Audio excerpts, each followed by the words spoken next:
CataractCoach.com podcast series, episode number 50, with Firas Rahhal, an ophthalmologist and also a partner at ExSight Ventures. Now, you've been to the meetings, the academy, the ASRS, local meetings, and you look at the speaker, the key opinion leader, and they show a slide of disclosures. Yes, they're a speaker for one company, a consultant for the other, but the one that strikes your fancy is, ownership stake. And so you can be involved in ophthalmology, work with smaller company startups, and actually have an ownership stake in the company, stock options or having stock directly or investing in it. And I've done that in the past, and it's something that I love to do because I love ophthalmology. And I really have a keen insight because what do we know? I know ophthalmology. I know cataract surgery. If there's a technique or technology in this field, I will understand it and I will know in my heart, in my brain, is this going to be great? So while I am invested with ExSight Ventures and I have other investments in ophthalmology, you do what you want. Do what's best for you. I'm not giving any financial advice. As you know, I give Cataract Coach advice. But check it out. I think you'll find it very interesting because you can have an equity stake, an ownership stake in the future of ophthalmology. Really a fascinating topic. I'm sure you're going to love this podcast. Welcome back to our Cataract Coach podcast. And today we have a very special guest. We have Firas Rahhal, who's a retina surgeon. And you're thinking, wait a minute, this is Cataract Coach. What's the retina guy doing here? We're going to talk all about, of course, ophthalmology, but the important part is we're talking about investing in ophthalmology. Like the one thing we actually know about is eyes. And Firas is part of a venture capital fund called ExSight Ventures. And we're going to learn about this and how, if you want, you can become involved too. So Firas, welcome to our podcast. Thank you, Uday. It's a pleasure to join you. As everybody who knows us knows, we've been friends a long time, and I'm aware of your podcast. And I've listened to your podcast, and I've been lucky enough to, I think, do a case with you that you put on to Cataract Coach when we did a combo case once years ago. So I enjoy your website, and the residents like rave over it, man. Every resident in the country tells me they know about Cataract Coach. So your background is you obviously did ophthalmology training. I think you were at Cornell. Then you did retina at UC San Diego. Yep. And you're here in Los Angeles. You were like the go-to retina surgeon for the train wrecks, the complicated re-ops, the really difficult cases. Call Firas Rahhal. Yeah, man. Thank you. So yeah, my day job is still a very busy clinical vitreo-retinal practice, as you know, with locations all over the LA area, one near you in Beverly Hills. We've shared a lot of patients over the years. I still enjoy doing surgery probably more than anything. It's more fun and enjoyable than clinic. I like both, but surgery is the best. And I appreciate those comments. And I like the fact that I have a lot of friends who are referring doctors. It's part of the collegiality that makes this kind of fun. For sure. And in addition to that, your practice, which is very busy, you also teach or taught the UCLA residents, the USC residents. You should, for free, by the way. You just share your love with everyone. You love to teach as well. I do like the teaching. And right now we're affiliated very closely with the USC fellowship and the residency, but more the vitreo-retinal fellowship. It has become a combined fellowship between USC and our practice. Our practice, as you know, is called Retina Vitreous Associates Medical Group. We've been in LA longer than I've been here, 30 to 40 years or more. And many of the guys in our group have an academic background and like the teaching. Yes, it's for free. We're not on the full-time faculty of either institution. You and I did a lot of teaching together at UCLA for so many years, and I enjoyed that. The fellowship part of it is really amazing. Watching a fellow go from the first month of the 2 years to the graduation period, it's incredible how much change happens in their surgical skill. And I'm happy we have a little part in that. It's fun and enjoyable. Oh, for sure. I've sent you a few of my former residents who've done your fellowship. Fantastic. And I hope you agree. I trained them right. You did. In fact, I'll give you a name plug. I think he's in the clinic today down the hall. Dan Su was one of your residents. He's one of our junior partners now and is one of the more, excellent surgeons I've ever seen. His native skill at surgery and what you guys taught him at UCLA added to his own innate skills has been phenomenal. He's also a terrific clinician and diagnostician. We do, as you know, also in our group, tons of clinical trials. And I think nationally what we're known for are trials. is the clinical trials. Dave Boyer has been a legend in that space. We all have participated. I do a lot of them myself. We find that to be really stimulating and fun. And it's actually a segue. Well, how I got into a lot of this other stuff was initially my entree into the world of product development and industry was through the clinical trial principal investigator role or sub-investigator role. Your retina group has done, I'd say, more than 100 clinical trials. Yeah, a huge number. I think if you looked at all of them over the past 20 to 25 years, it's probably more than a few hundred now. Wow. Each of us share in the principal investigator role. Dr. Boyer has done the most by far. I've done a lot. A number of other guys like to participate and play the role of chief investigator, but we all participate in all of them by referring patients and following patients. It's been incredible. We're now, as you know, into the phase of gene therapies and stem cell therapies, and in the retina space, in the back of the eye, we're kind of proud to say that this is a lead area for the entire medical discipline, not just ophthalmology. We're kind of taking a lead on that for other disciplines. Right, like AI is going to be first in ophthalmology, then spread to other fields. Gene therapy is already first in ophthalmology, and then it will at some point spread to other fields. So you're right. There are a lot of firsts here, and then even the stuff with the anti-VEGF. How many of us wish that a decade ago I invested in companies involved in retina anti-VEGF stuff? Oh my goodness! Yeah, totally. I mean, look, the Regeneron company, for example, which is a public company and makes great drug for Eylea for wet AMD, diabetic retinopathy.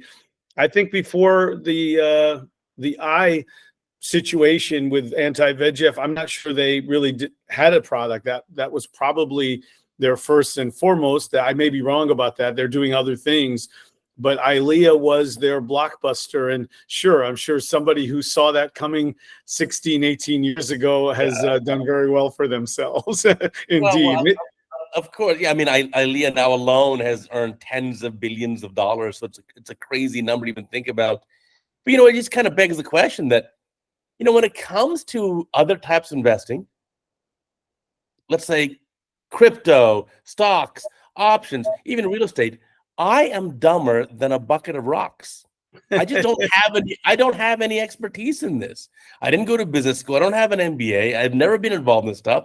It seems like the only thing that you can't fool me on is ophthalmology, because I know eyeballs, especially at your segment, especially cataract. You cannot fool me.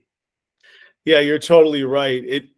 It's a nuanced position, and it takes savvy to recognize that. And the truth is, we come to it. You probably did as well. I did. As you evolve in your career and you start doing investing, whether inside or outside of ophthalmology, you realize this is what you know. And there's some clues for the young people who are doing some of this out there. And these were the clues to me, Uday. I don't know if this was your experience. Tell me. I'm taking notes. Yeah, I used to get, as many of us do, calls from analysts and, the Wall Street types to learn about things like anti-VEGF drugs. And these are conversations that are all public information. You're only sharing public information. That's all they want. They want to be careful not to delve into other areas. And as a clinical trialist and an investigator and an ophthalmologist in general, it all came very easy to me. And I thought, wow, these people really don't know that much about our space, yet they're making all this money in our space. So it started to occur to me to parlay our knowledge in our space. And I sometimes teach the fellows who have an interest in industry. You've been very successful in industry for all the obvious reasons, is that take advantage of our knowledge. In science, they get intellectual property. They get an IP fence to protect their idea. Our IP is our mind and our experience and our knowledge of clinical medicine. And for generations, doctors have been giving it away for nothing, honestly.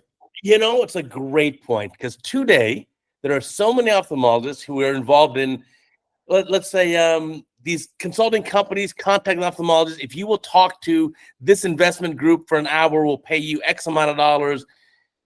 I don't give that info away. I do zero of that. Zero. Yeah. I'm not going to teach some slick Wall Street guy all that I know about the eye and all the insights I may have based because I like you, I gave away my 20s in order to be this ophthalmologist. Yeah. I gave away a sweet decade of life, your 20s. I gave it away. A very good decade. So I'm not giving that away for free. So yes, you're right. I've been involved in ophthalmology now in the consulting side more than 20 years. And my best investments of all time, well, first, probably the obvious one is investing in my kids' education is probably the no-brainer. That's the best. 100%. Right. But in terms of just actual investing, it's like I was involved in early stage ophthalmology startups where like the stock options I had paid me like 12 to 1 or 20 to 1. Things that I just couldn't believe were actual reality until you get the check. And I'm like, I'm like 37 years old. I think I'm pretty much set for life. It's a very strange thing. Well, the return, look, ophthalmology is sort of by definition biotech. The experts will tell you for sure. We can talk about the risks separately. The risks are high in biotech, but the returns are very high. That's why people on Wall Street get into it. That's why any investor gets into it. We just happen to be in a space that's particularly productive in the last 20 years, to your point. Right. Very productive in technology and drugs and treatments and diagnostics, and we can get into some of that. But ophthalmology has been a lead area for investment and a lead area for outcomes and developments for the last 20 years. And to the point you made earlier, it's a breeding ground now for AI. We're a perfect fit for AI, right? We're heavily image-based, especially in the retina. Like we got image after image after image. What could be a more perfect setup for AI entry into clinical medicine? Perfect. It's a closed space, somewhat sequestered, somewhat immune privileged. What could be more perfect for gene therapy and stem cell experimentation? So we're kind of still ripe for this. It's still ongoing, even though for the last 20 years we've had this great run of development and innovation. It's still blowing up. And I think we happen to be lucky to be in this space. On the financial side, if people are, savvy and keeping their eye out, a lot of positive things could happen for you as an investor here. Yeah, it's a super exciting time. Absolutely super exciting because there's so much revolution coming in ophthalmology. Not just evolution, but I mean straight up revolution, whether it's the AI part, whether it's these new retinal treatments, which you obviously know much more than me, about certain disease states. Now we're seeing, 10 years or 5 years ago, we didn't see anything about geographic atrophy. Surprise, not so big deal. And you're going to have more and more retinal diseases that are going to be involved with these new developments, new technologies, but also now like fully robotic cataract surgery. I'm telling you now, it's coming. So it is just like amazing. It's definitely coming. It's so cool. I agree with you about the robotic and all those things. And with regard to, let's say gene therapy for a minute, the number of models and paradigms are numerous. So the obvious is, single gene rare disease concept. That's the Luxturna concept. And there's only handfuls of patients, but payers have decided for good reason that vision is so valuable that they're willing to pay, $800,000 per treatment for that one gene, one disease, one eye. And then on the flip side, you have models that aren't approved yet that are in clinical trials where gene therapy is being used to create a biofactory, to create proteins in the eye that mimic current protein drugs we're using, like ranibizumab in the REGENXBIO model, which is in phase 3 clinical trials. So the number of paradigms are not endless, but they're certainly numerous, and it is revolutionary. These are the first of their kind in the history of medicine, and we're lucky enough that it's happening a lot in the eye. For our fellow ophthalmologists, you are so lucky to be in ophthalmology because literally it is a precursor to what's going to happen to the rest of medicine. Like we said earlier, the first AI stuff now that's approved is ophthalmology. You're going to see the gene therapy that was approved. You said Luxturna, it's ophthalmology. The first truly automated robotic stuff, mark my words, is going to be ophthalmology. So it's really a fantastic field. And then remember, if you love cataracts like me, that's the number one surgery in America.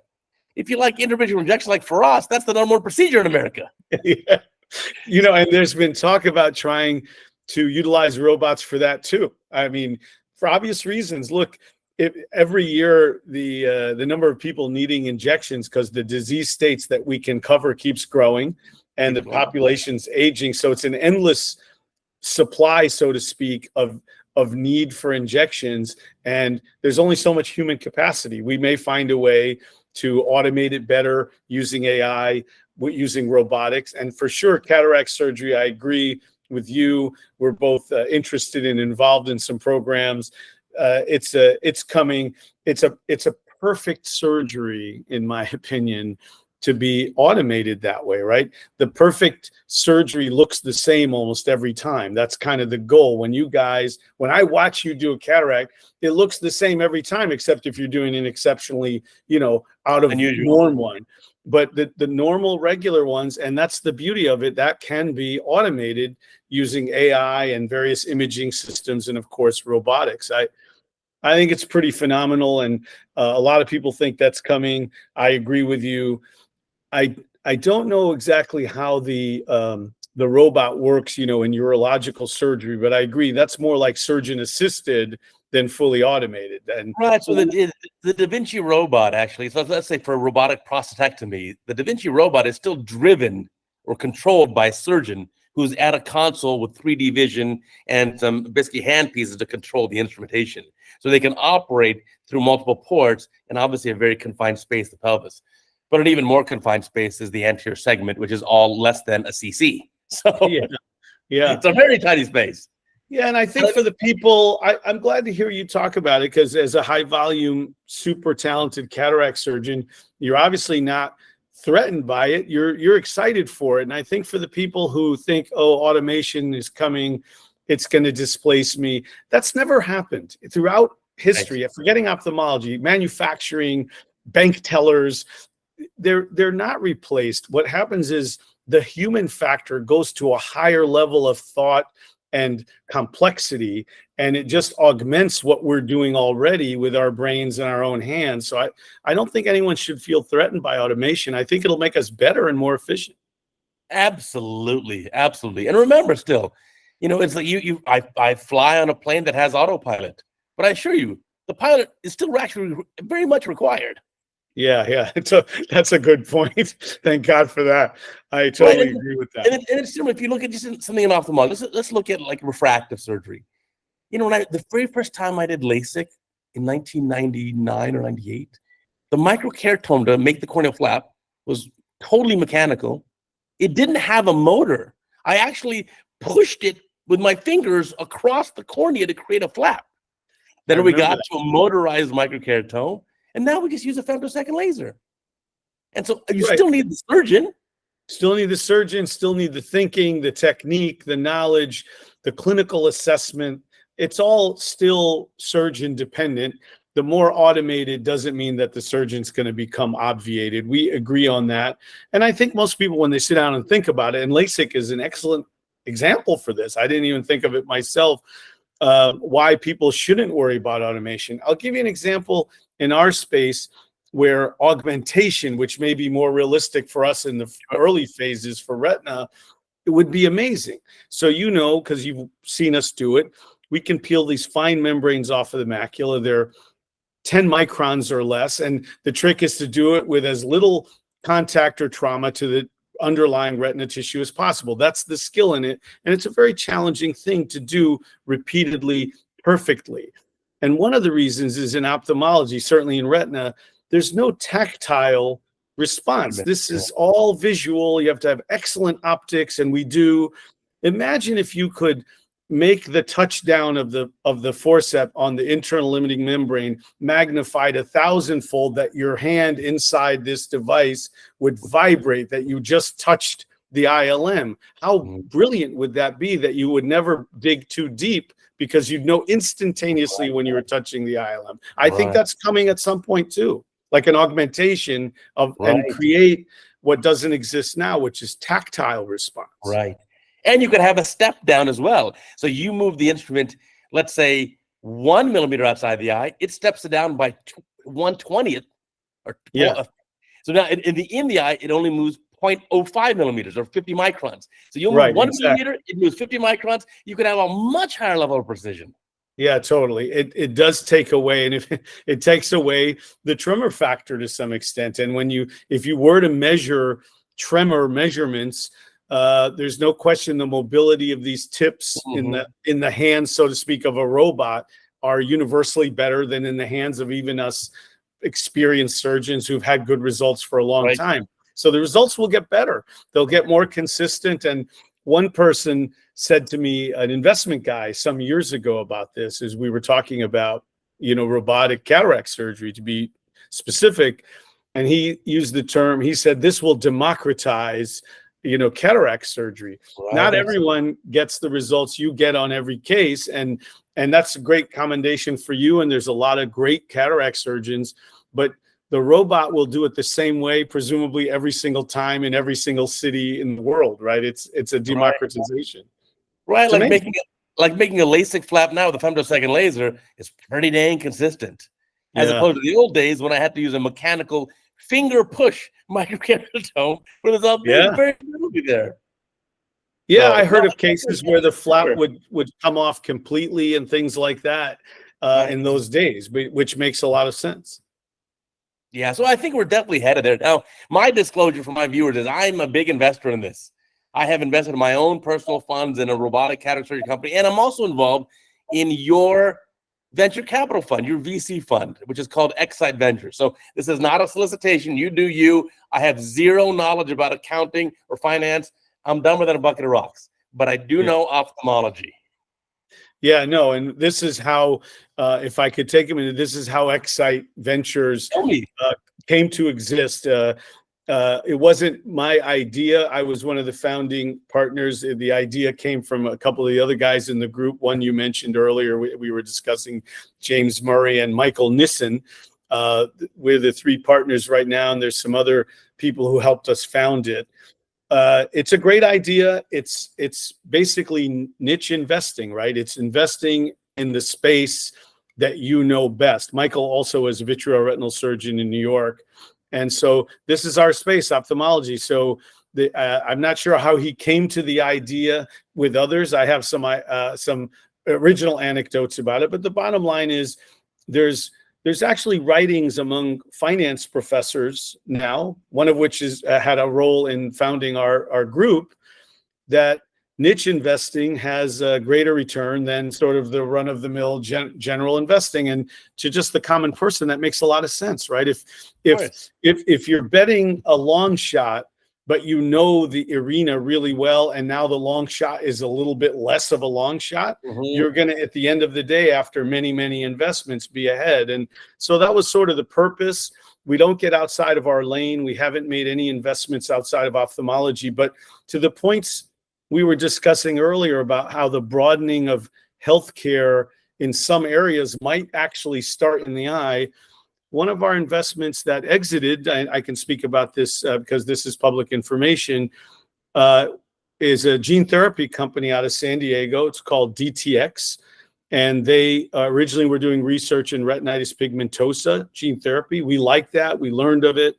We decided to join them and invest. And they ultimately exited more on their other platform, which is in neurodegenerative disease, to Novartis. And so although the RP program still exists, they sort of transitioned into a neurodegenerative program, which turned out to be a much bigger program and was a very nice exit for us and very gratifying to see the product's going to help patients in the coming years, we hope. Oh, fantastic. So again, if you want to learn more about the investment that your company has made, it's ExSight Ventures, ExSight Ventures.com. And if you want to have a contact page, you can do exsightventure.com/Uday, U-D-A-Y. And so you can see if you came from the CataractCoach podcast. But no, look, I am personally involved in your VC fund as an investor. I'm not soliciting or giving any advice, but I'm just saying, to me, it made a ton of sense. And what I loved was like certain things like the robotic cataract surgery company that I invested in on my own, you're also in. Yeah, like, yeah. We both came to the same conclusion. We came to the same conclusion, and by the way, we're thrilled to have you on the team, and your role is growing by the minute, which makes me happy, and I'm sure it's fun for you. This is fun. We're enjoying this.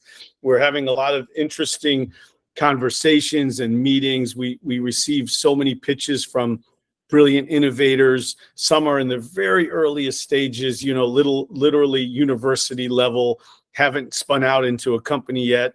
And that is actually when we started some of the dialogues with the folks in the robotics program. As you did, we knew of this in its infancy as an academic. It wasn't even a startup yet. It was an academic idea. Right. And so we both, knowing the project, both individually liked it, and it turned out both individually invested in it. And this is how a lot of them start. So many. And for the innovators that are listening, there's a real skill set and science to how you develop your program within the university, and then using proper advice and tech transfer and IP, spin it out. There's a timing to it. It's very important that's done right for the innovator to really benefit from their own idea, and then also for it to succeed on the outside. There's a lot of skill in that, and I've learned a lot in the last decade from other people who are expert in this area. So ExSight Ventures is not investing in already publicly traded companies. You're a very early stage investor then. Correct. So ExSight makes exclusively private investments into private companies. We don't do any public investing into stock market shares and so forth. And most of the investments are early stage. First of all, the check sizes for those are more within our realm to be able to get involved. And also, this is essentially where, if you're willing to take the risk, where the niche advantage, the being in the space advantage, is going to exist. By the time a company gets to a phase 3 clinical trial on a drug or a therapeutic, everybody and their uncle knows about it. All the Wall Street people they're up to raising hundreds of millions at that point, and good for them. They'll exit and do well, but the return multiple is 10 times that much if you're in early and you happen to know enough to get it at the earlier stage when it's a little more affordable. So we're in the early space, one, by design, and two, to some extent by necessity, because those phase 3 or later kind of developments are really big money for the bigger sort of name brand VCs at the back end. We'd like to be able to be part of that, actually, and we're interested, as we move forward, in having what we would call an opportunity fund. What we found is we've made some really nice investments early on, and they've done well. And then they need to go and raise for their later rounds of development, very expensive. It sort of prices us out. We participate, but at a smaller level. And we sort of giving away all this great diligence we put in to somebody who comes and goes, oh yeah, these guys did a good job. They're pretty smart. I like this product. Here's 100 million. And they end up owning, 60% of the company. So we would love to move to a phase where we can have a second program. So like a so-called opportunity fund, where we can kind of double down on our own initial investment if we have those kind of partners who have that kind of capacity. For sure. And you're invested in many companies. I was looking at your website there. Again, it's exsightventures.com/Uday. And on that website, you've got a bunch of different companies you invest in. So it's the whole eye. I saw it's the whole eye. You have glaucoma companies, you have developing IOL companies, you have corneal endothelial companies, you got the spectrum. So I'm glad you brought that out, because Michael and I, who are 2/3 of the general partnership right now, our retina doctors, when we go to meetings, a lot of people assume we're only looking for posterior segment and only invest in posterior segment. That turns out to be false, as you correctly just identified. I would say the majority are not posterior segment. We do have lens implant. We do have glaucoma procedures and products, and diagnostics, office-based diagnostics that are used by general ophthalmologists or even optometrists, right? So our niche space is the whole eye. And what I found, and I don't know if Dr. Nissen had this experience, he probably did. It was like going back and doing a intellectual residency when I started doing this, because I now know more about glaucoma than I did 10 years ago, even though I'm 28 years out from fellowship, because I had to really dig in when I would do diligence on tube shunts, or more importantly, like the MIGS explosion, right? That was something we were very interested in. And it was one of our pillar areas when we formed the company 10 years ago. We can talk about this, but lens implants was a pillar area for us. MIGS procedures were pillar areas for us. Gene therapy and robotics, among a couple of, and drug delivery were all 5 or 6 of the pillar areas we wanted to be in. And it took us a few years to slowly chip away at which ones we found that we thought were the best horse to bet on in those spaces. And yeah, it is the whole eye. And so I go to the academy now and I attend, glaucoma meetings, because I want to hear what's hot in glaucoma. And hence you can help us a lot now that you've been with us. You're going to help us, look at who knows cataract surgery better than you, certainly better than me. And this is what will be brought to the table when you put a bunch of minds together who are knowledgeable in a space, and there's synergy there between all of us. And it's actually fun. It's actually fun. Oh, I think it's a lot of fun. I'm so like you, when there's a new company that I'm thinking about investing in, let me just do a lot of homework here. And the nice part of it, what I enjoy about being invested in your VC fund is that, you know what, I don't have to go a deep dive in retina, because I trust that the retina investments you made, you've done the deep dive. But then when it comes to the anterior segment stuff, I'm like, okay, let me see. Tell me the conclusions you came to, and let me see if I agree. And we 100% want that. And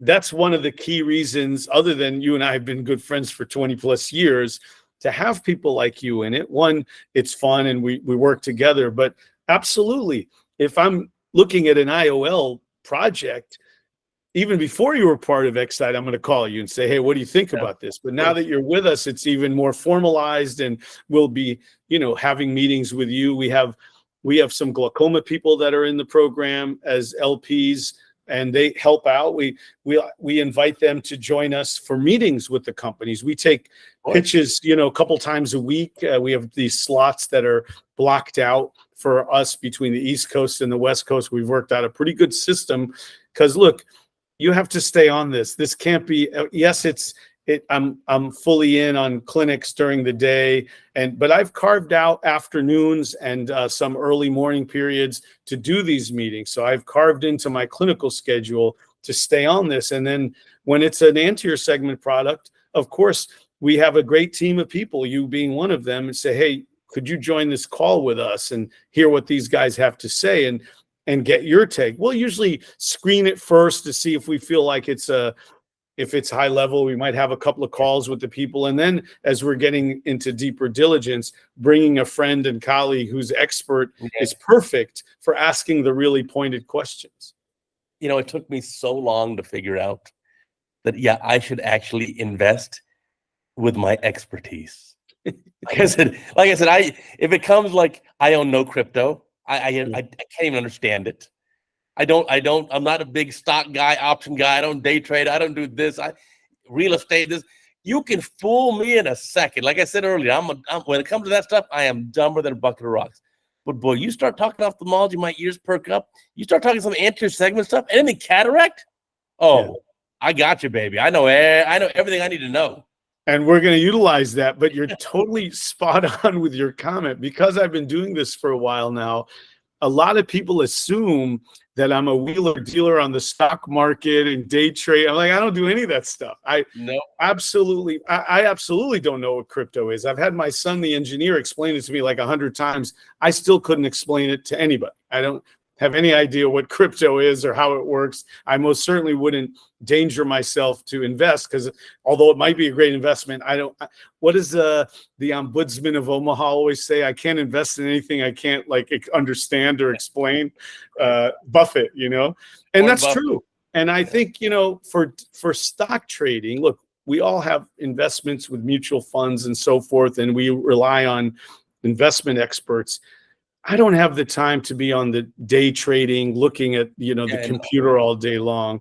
And it doesn't interest me. This is a more fascinating and fun and really potentially great upside way to invest, because again, to your point, we're capitalizing on something we've spent decades honing our skill on. And I don't think doctors have historically taken advantage of it. In fact, I think we've been woefully bad at taking advantage of our, to use my term, intellectual property, which is our skill and understanding. And those calls that you were referring to, that you're like, yeah, I'm not going to give him this. That I made some of those calls. I took some of those calls 20 years ago. It paid pretty well to take a consultation from an analyst. And I started to think, and this is kind of a dirty little secret, well, if they're willing to pay me that for 30 minutes of basically public information that you could Google and get, but not consolidated, how much are they getting out of this? So I thought, I need to be on the other side of this.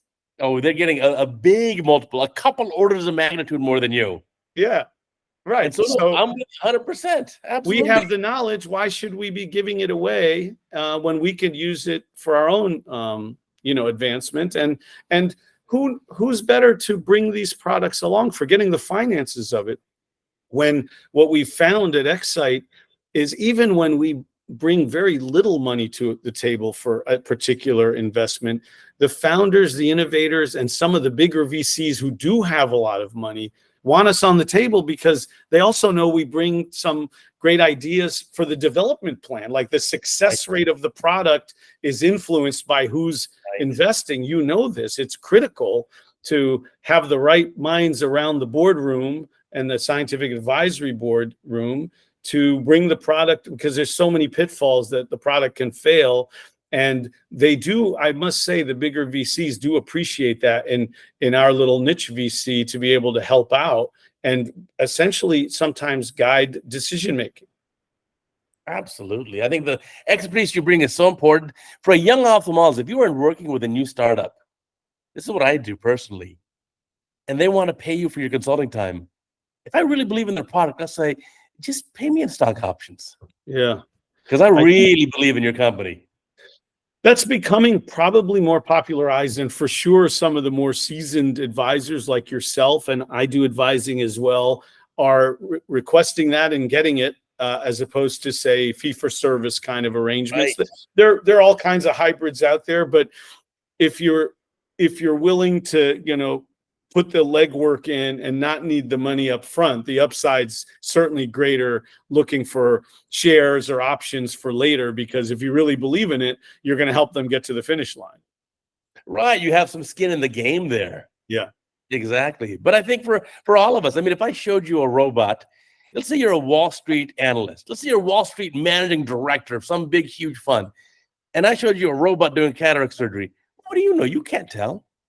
But I could show any private practice cataract surgeon and say, what do you think of this robot? And they'd say, oh, that's pretty good. Now that means a whole lot more. Yeah, 100%. And that does come up. And even to that point, even in some ways more nuanced, is like diagnostics. There's so many diagnostics with the modern technology, and people see ophthalmology as an area of growth. So they come in and they bring their technology, say, hey, we can do this with diagnostics. And then a lot of them fail. They don't fail to get approval, some of them. They fail to be relevant. And this is the part where the ophthalmologist who's run clinics and sees where the needs are, but also sees where a new device or diagnostic might fit into the current business model, the current clinical flow model. They just can't see that in the same way. So you might develop this amazing technology, which can, count how many red blood cells there are in the central retinal artery. Oh God, we did it, and it turned out it has no relevance. Why did we do this, right? So that's an exaggeration and embellishment, but you get the point. We're trying to find ways to make the clinic more streamlined, more effective. And we see where a lot of those shortcomings are in day-to-day clinic and the day-to-day operating room. And then hence you can quickly look at a device and go, yeah, it's a nice technology, but this will actually slow me down. I'm not interested in that. And those ultimately don't sell, even though they become licensed because of an efficacy measurement. So that's an area I found that you really need to get expert clinical advice, as these diagnostics, which are big in ophthalmology, as you know. Right. You need to have the ophthalmologists who have their feet on the ground, hands in the clinic, seeing it every day. Hey, does this make sense in your clinic? Does this make sense in your workflow? Another great example is for the robotic company. People would say, well, if you can do a cataract surgery in 5, 6, 8 minutes, and the robot can do it in 5, 6, 8 minutes, what's the difference? You still supervise the robot. Yeah. And I'd say, but I can supervise 4 robots at once. I can look at a screen of 4 robots operating. I can say, you know what, they're all doing great. Oh, that one robot, pause him or her. Pause that robot, pause it. I will come take over, but the other 3 can continue. So now you can, okay, bang, you can increase throughput. Remember, in America, we're still only training 500 cataract surgeons a year, or 500 ophthalmologists, not all who do cataract surgery, a year. We're not training enough to replace the ones who are retiring. It's surprising, but you're right. And I do think that's the model we should be looking for with the robot for such a procedure. And also for those, we know there's a wide variation of capsular complication rates. Yours is infinitesimally small. I know, because we've worked together a long time, but that will then approach 0, if not 0, right? So forgetting the obvious benefit to the patient, benefit to the surgeon, other than the speed and the improved complication rate, is premium lenses have become sort of a big deal in cataract surgery. Your rate of premium lens possibilities increases tremendously if the outcome is anatomically perfect at or near every time. That improves your chances of offering the premium services. And that may sound like a glib thing, but that's real, and guys want that. Right. I mean, another good example is it's still on the robotic thing. I'm so hot on this topic, but if I show you a surgical video on CataractCoach.com, I'll show you a video. The video is going to be shown to you at 25 or maybe 30 frames a second.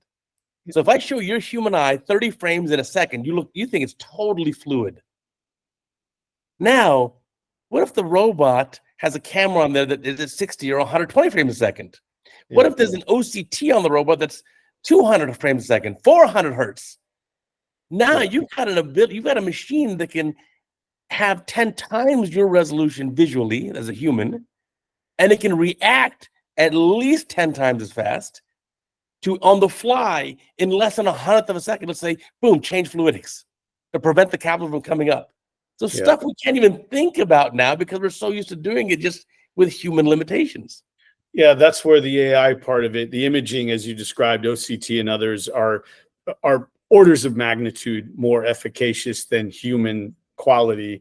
But the AI factor that you brought in, people have said to me, well, gee, like, you're positioning the head, and what if the patient moves? And my response is usually, well, they move on us, and the robot will react 22 times faster than I will to pull the instrument in a certain way to avoid accidentally contacting the macula or breaking the capsule, etc. So everything you sort of throw at it, if you add AI to the technology of the actual machinery, you see that it can only be better. It can't be worse. It can only be better because of the speed of the decision making is instantaneous.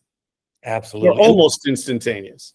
Even leaving ophthalmology for a second, look how far we've come in AI video. A year ago, you could have AI make a video for you of any kind of scenario you described, and it looked totally fake and ridiculous.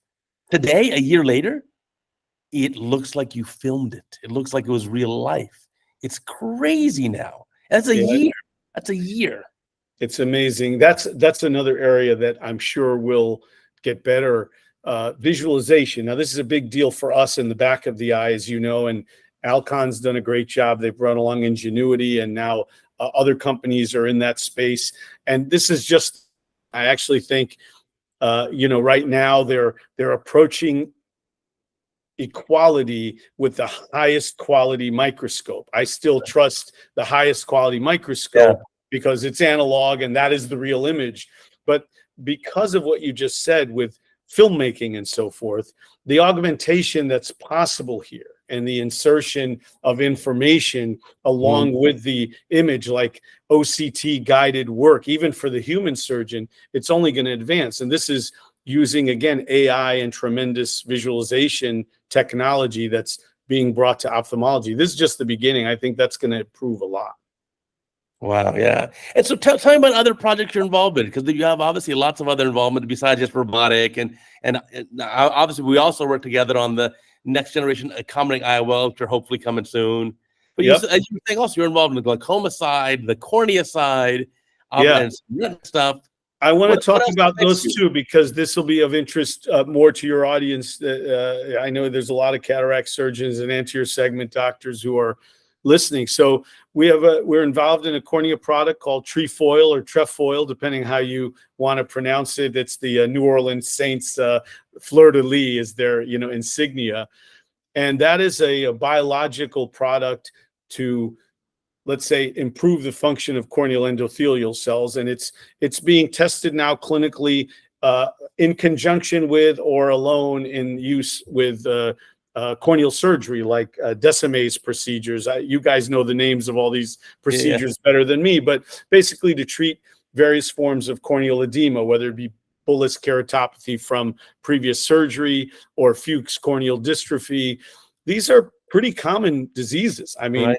corneal edema is common and it confounds all of us, including retina surgeons, post-surgery in older people. Even in well-done surgery, you can get corneal edema as a complication. So these are biologic products. Trefoil is making a biological product. It isn't human testing and clinical trials now, and we're very excited about it. The founding group is out of San Diego. It turns out a lot of stuff comes out of San Diego and Orange County, as you probably Right. know. Cambridge, Massachusetts, and Southern California seem to be big hubs for this stuff, biotech. That's a very exciting and interesting product, and we've been in it for a while. And then the glaucoma product is a laser. Actually, it's a MIGS procedure to create the hole in the trabecular meshwork using laser as opposed to a mechanical cut down. And in theory, that would, and I think in practice, and they have a lot of human clinical data, a lot in Europe, actually. They've done a ton of work in Europe before this, and they want to embark on an American clinical trial.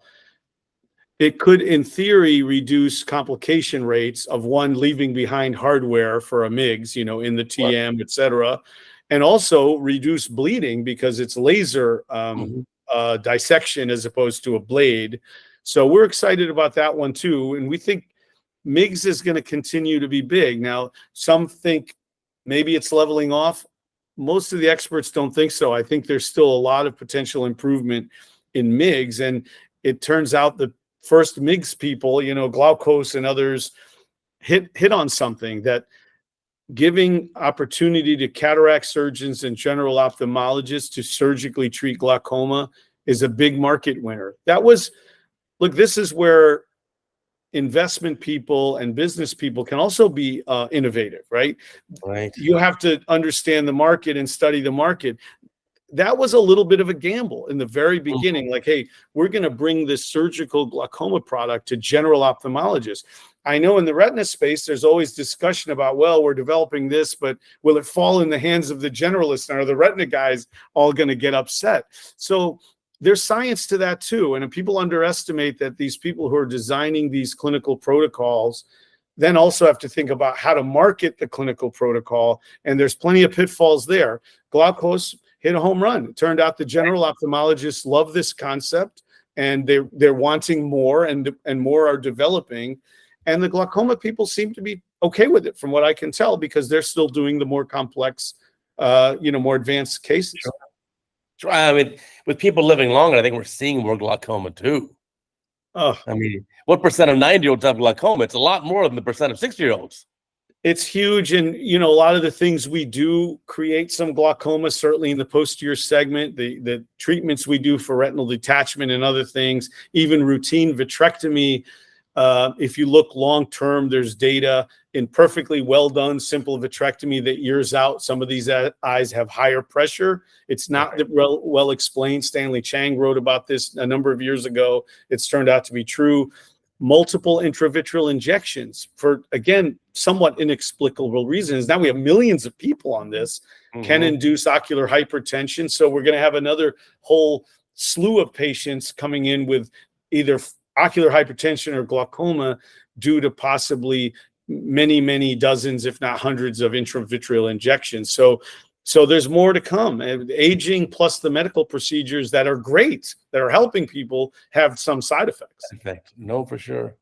Now, if I'm an ophthalmologist listening to this podcast, how do I get involved? So the best way to get involved, one, if you they can call me. I mean, and I'm always, you know me, I'm always happy to take a call in a meeting. If they know me, that's probably been the simplest way.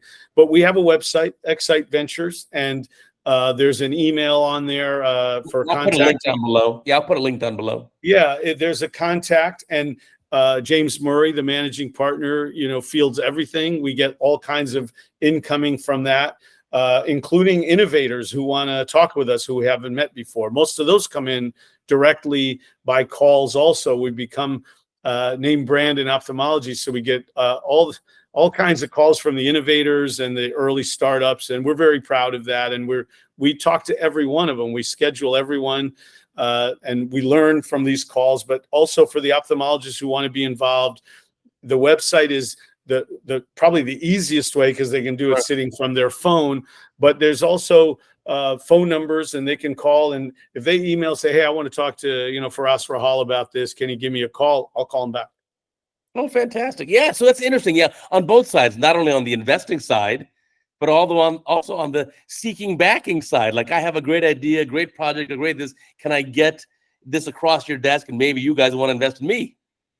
100%. This is probably the most common thing we get is on that side. And we, Mark Blumenkrantz, who's a kind of legend in this space of spinning out companies and investing early in ophthalmology technologies. Other people have called it this. He referred it to me first, so I'm going to credit him. The valley of death, early stage biotech or ophthalmology investing is where, like, it's a little late for friends and family, which gets the project maybe off the ground with small amounts of money. And it's a little early for bigger traditional VCs who need to write a $50 or $100 million check every time and aren't interested in that kind of risk or small investment. It's too much work for them. So these pre-Series A and Series A investments, let's say post-seed investment, is where there's a huge gap, and we're trying to fill that gap. There's some others like us, but it's there's not a lot. So we get a ton of calls. Those are the need areas where people they want to raise money, and it's tough because there's a bit of a catch-22. They need to show more data before they can raise money, but they can't get more data until they get some money. So it's fun, and we have to be super selective. We've definitely heard pitches from, I think it's now well over 400, maybe even more innovators and companies over the last 9+ years since we've been doing this regularly. And we've made the 12 or so investments. So it shows you the number, right? It's a 1 or 2% rate of us finally pulling the trigger. And when we do, we've usually done diligence for a minimum of a year and often up to 18 months. We're a little slow, but we like to see how the product is evolving in those early stages typically. And we stay in touch with the innovator and the CEO, if there is a CEO, learn what they're doing. We get to know them very well by the time we pull the trigger. And we feel better about that. We have a lot of LPs who are depending on us to spend their money wisely. And so we put a lot of work into it. Yeah, so I like that idea that obviously you're doing so much due diligence here that you're very selective. You're investing in, like, let's say, less than 5% of the companies that are pitched to you. And then when you do, you like to see a little bit of a track record, not just what you're doing today, but let me follow for a year or 18 months and see what you're doing. What progress are you making? That's exactly right. And I don't think we went into it with that plan necessarily in mind prospectively, but we saw that's sort of how we were doing it, and it became kind of our system. And it makes a lot of sense because one of the advantages of being really early is there aren't that many knowledgeable investors who want to get right into that space. Again, the bigger knowledgeable investors are often later stage. It's de-risked a little bit more. So we have the luxury of not missing the boat, let's say, by waiting a little bit. Yeah, maybe the cost goes up a little, but often it doesn't because these are still very early stage. And you can see a lot in 12 to 18 months. You see managerial decisions. You see innovation decisions. You see just even hiring decisions like, oh, who is this person? Why are they in the company now? And you sort of figure it out, and you see the decision-making of the management sort of play out before you. And you also see the realism or the lack thereof of the time plan that they originally projected to you. You know, the time course of hitting milestones. It's always slower than is projected anyway, kind of like building a room on your house, but you want it to be not too much slower than was Right. projected. So you can see that in real time. That's very valuable. I mean, one of the challenges I had was, if it's a company that I'm working with directly and I know the people in the company, let's say I'm doing some consulting work for them, ophthalmic consulting, then it's easy enough for me to get involved and maybe get stock options or buy into the company or invest. But for other companies, I don't have an in. I'm not doing any consulting with any, mixed companies now. I'm not doing any consulting with any cornea companies. And I certainly barely know how to spell retina. So I'm not investing in retina companies. But the nice part with me, I thought, wow, with this, by being part of this VC fund, I can be involved in all of these projects. Yep. And I have an in to basically the future of our specialty. Totally. And believe it or not, yes, compared to a retina doctor, you may not understand the retina, but compared to the other 99.9% of the world, you know the retina very well. And my point about that is because of the exposure you'll have with us receiving these hundreds of pitches that wouldn't necessarily come to me alone or to you alone, right. It may be in our own little spaces. You do have an opportunity, we all do, to participate in these other parts of ophthalmology that aren't necessarily directly within our wheelhouse, and even be on advisory boards and so forth in areas that wouldn't have been necessarily in a wheelhouse for you, but given that you're now part of the company in one way or another as an investor, and you're there handy and they've seen what you know, it's interesting that this is how I think sometimes you see advisory boards and you're like, what's the glaucoma guy doing on there? And then you realize he was part of the early stage of the development of the company, right, and really understands that niche space very well, better than maybe the retina guy did, who was their general retina guy. Listen, people like yourself who have this kind of expertise and have done all the teaching and have all the industry contacts, that brings great value to any company. The industry contracts alone brings great value. And again, to my young colleagues out there who are interested in this space and developing a business career alongside their clinical career, don't take too lightly this. Your contacts with the industry that have come about organically have tremendous value to investors and large VCs and bankers and so forth, because they don't have access to that stuff, and we do. And again, we shouldn't just give it away. That's ours. Yeah, if you take nothing else from this whole conversation, stop giving away what you learned in that decade called your 20s. You gave away your 20s. Yes. That requires some incredible knowledge, incredible skill, that it's extremely rare. Yeah. And let the Wall Street people figure it out on their own, and you keep your cards close to your chest. I agree totally. And I've been saying this, and I know you have been too. It's funny.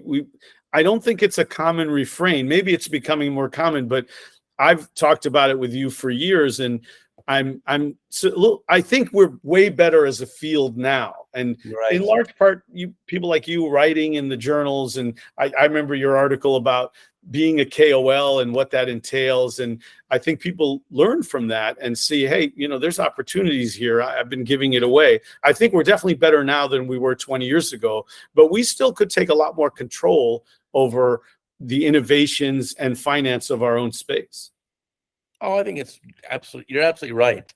And like I said, to me, it also keeps it fun. It keeps it fun and exciting, so that I have new things coming across my desk. We all love ophthalmology. We all feel blessed to be ophthalmologists. We stumbled across this amazing field.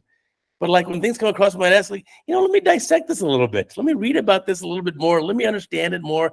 How does this exactly work? I was actually looking up some of the stuff with the fused dystrophy and the endothelial rejuvenation, if you will.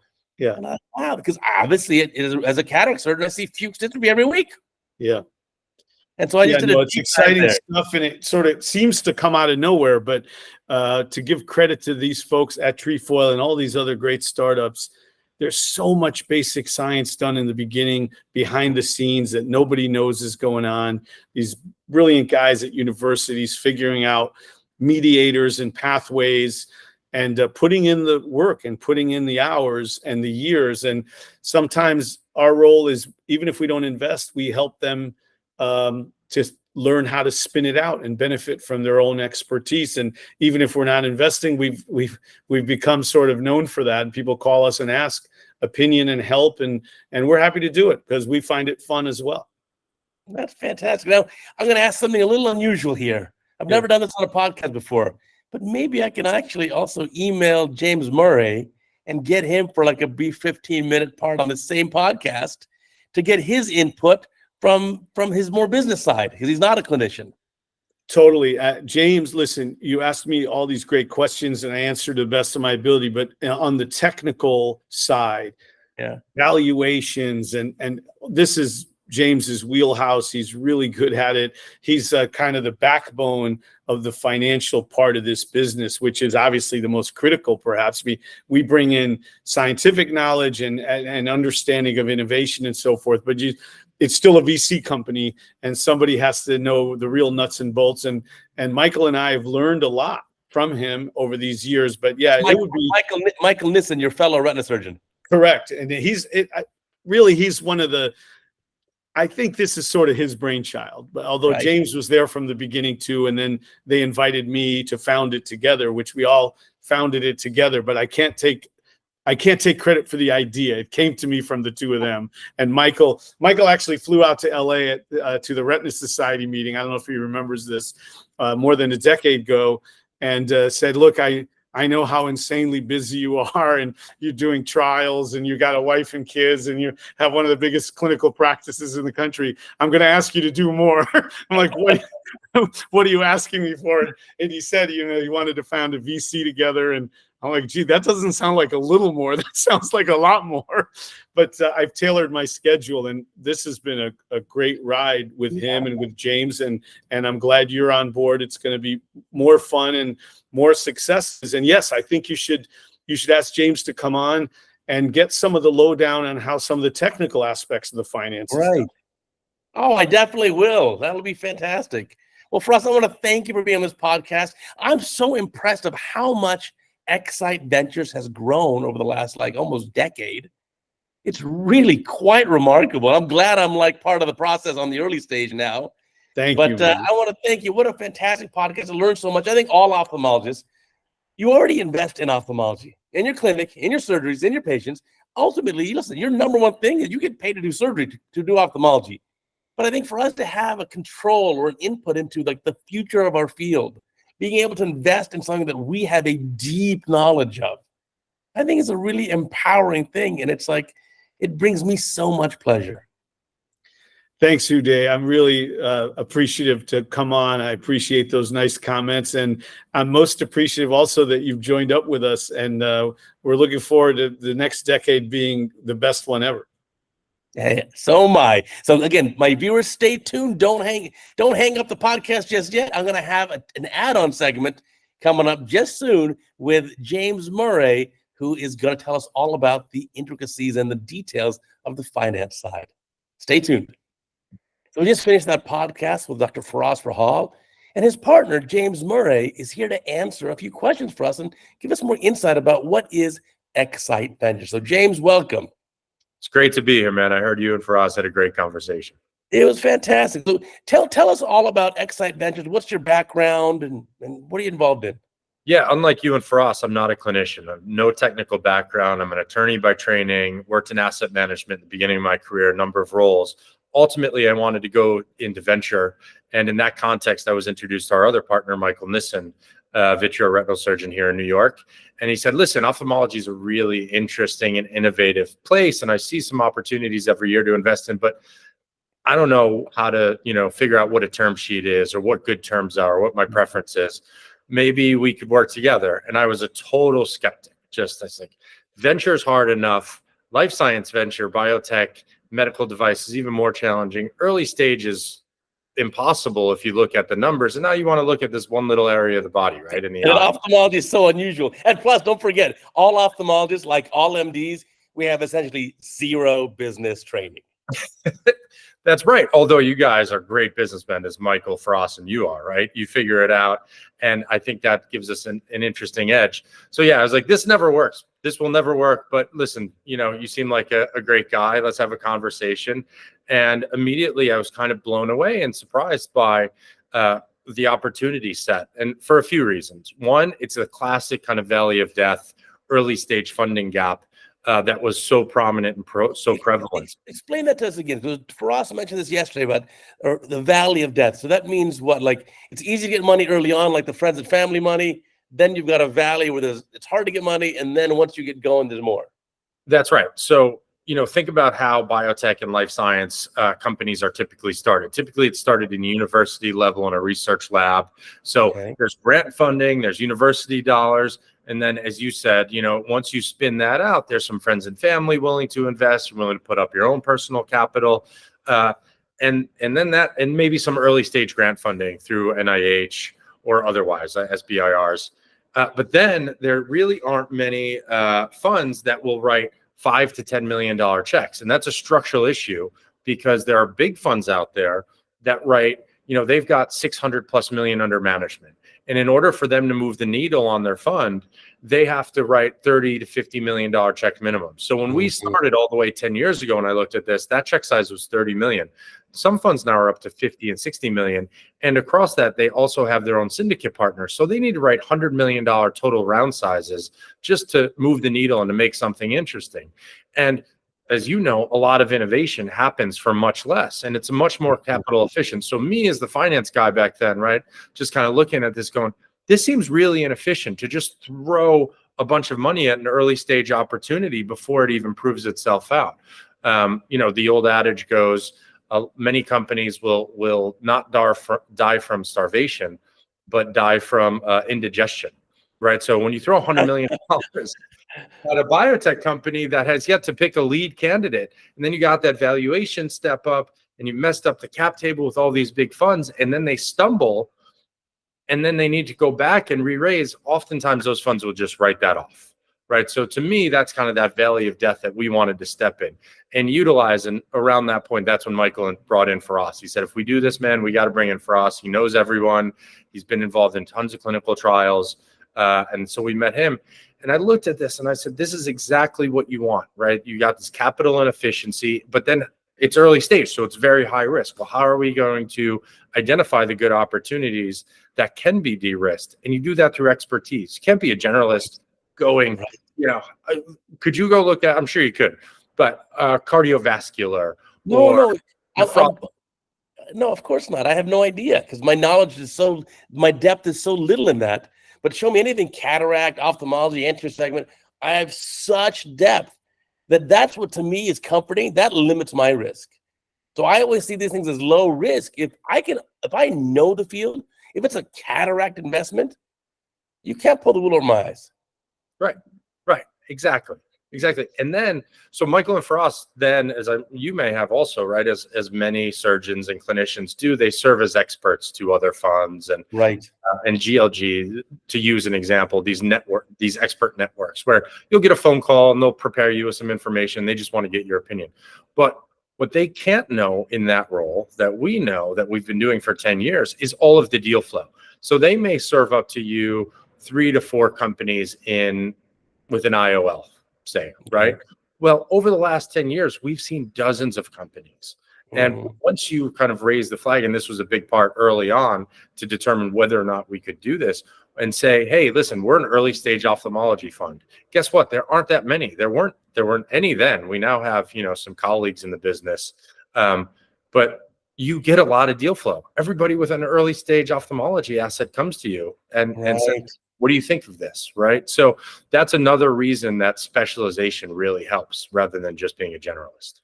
So the average amount you typically invest in a company ranges from what to what? What's typical? Yeah, so historically we've raised, several funds, and they're smaller proof of concepts. So our initial check size is anywhere from $250K up to $1 million. And we do that through a number of vehicles, whether it's through the fund or SPVs, where we have our investors participate alongside us, and sometimes we'll bring in Well, other. tell us again, what's an SPV? Yeah, sorry, I use a lot of lingo and acronyms. Special purpose vehicle. So that means, say Uday startup, right? You come over and you say, hey, I got this startup. And we'll say, great, we'd love to write a check. We'll put in, say, $500,000 from the fund. And alongside of that, it's just a single vehicle that is meant to only invest in this one company, rather than the 5 to 15 companies that a portfolio will have. Right.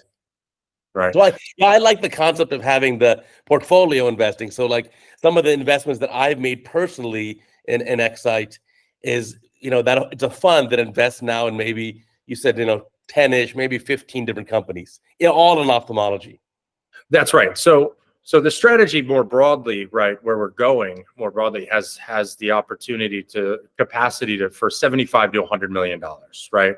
And that will be 14 to 18 portfolio companies writing check sizes from $250K up to $4 million for initial checks. And 250 those are checks you write to the companies because you're investing as part of your big fund. Correct. Right. And we'll reserve about half for follow-on. That's fair, kind of 40 to 60% is the rule of thumb, because as these companies go on, they need to raise more and more capital, and we want to make sure that we have the ability to maintain our percentage ownership, particularly in the ones that do well, right? Of course, you've had a few home runs. You had a few, as you would say, exits from certain companies. Yes, yeah. So we were very lucky early on. We made an investment with just partner capital. This is 2015 or so, into a company called RetroSense, and 11 months later acquired by Allergan. So 1 for 1 right out of the gate. And that brought a lot of our LPs to the table. We had gone to them with this wacky idea of an early stage ophthalmology fund. And they went, no, thanks. Interesting. We like you guys, but that's just too far afield for us. But then we had that one exit, and they came back to us and said, maybe you're onto something. So that started our first fund and so on. And then last year, a company called DTX was acquired by Novartis. And I think, this more broadly speaks to why ophthalmology is, such an interesting space, because the eye is an ideal proving ground for emerging technologies that could apply to other areas, right? So this was an siRNA technology. And initially they conceived of an anti-VEGF program. There was some back and forth, and ultimately they went with gene agnostic retinitis pigmentosa indication, but also it's a platform technology. So there are indications outside of ophthalmology, and ultimately one in Charcot-Marie-Tooth catapulted the ophthalmology. And that's fine for us, right? Because our early expertise provided that insight. And if you can go just beyond the eye, right? So we had that early insight, Michael and Firas using their clinical insights and their scientific background, looked at that asset and said, oh, this is really interesting. You're onto something. And we made the investment. Could have invested earlier. We were between funds, That's fantastic. Always good to have that kind of success. And the part I like is when I'm investing in one of your funds, I have a say. I like when you run the companies by me. What's my take on this? Does this sound like a reasonable technology or not? And I love to give that input.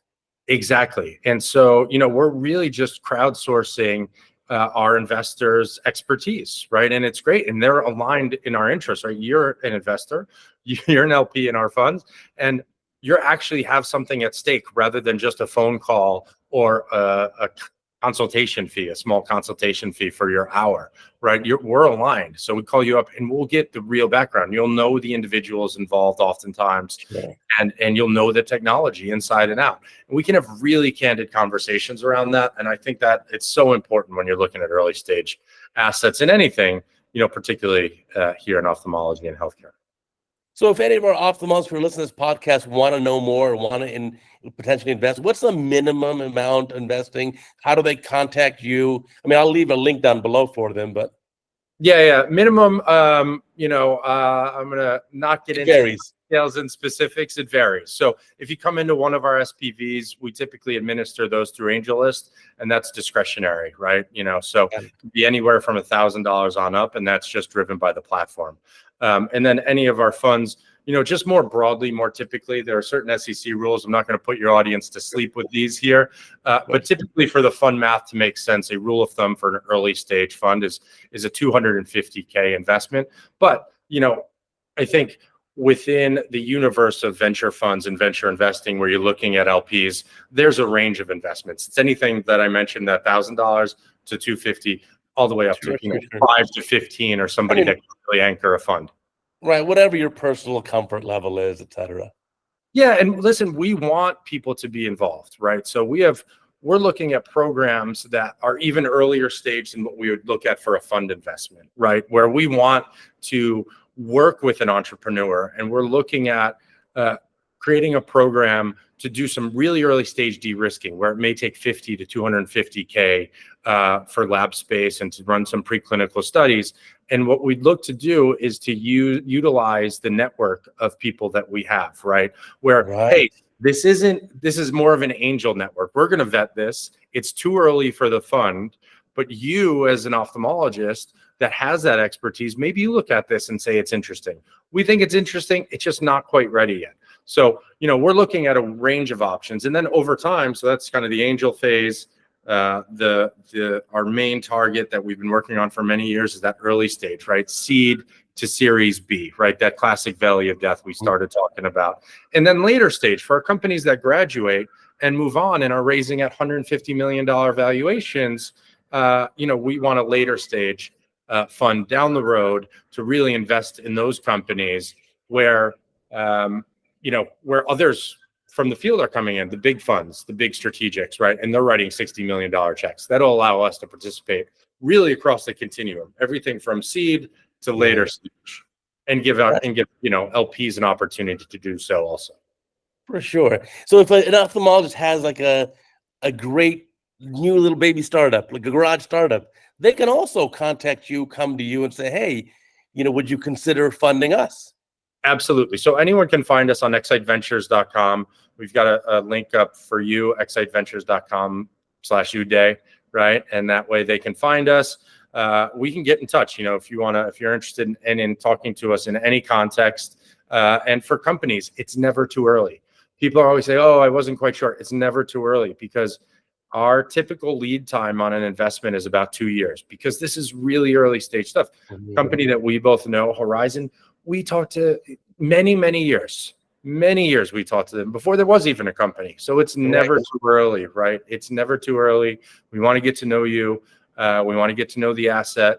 We can help provide advice along the way, non-dilutive funding and others, just feedback on how you should think about certain things. And because startups are hard, right? They're really hard. And we've seen a lot over the last 10 years. We made 13 investments. We've diligenced hundreds and hundreds of companies. And so we're here to be a resource to the community.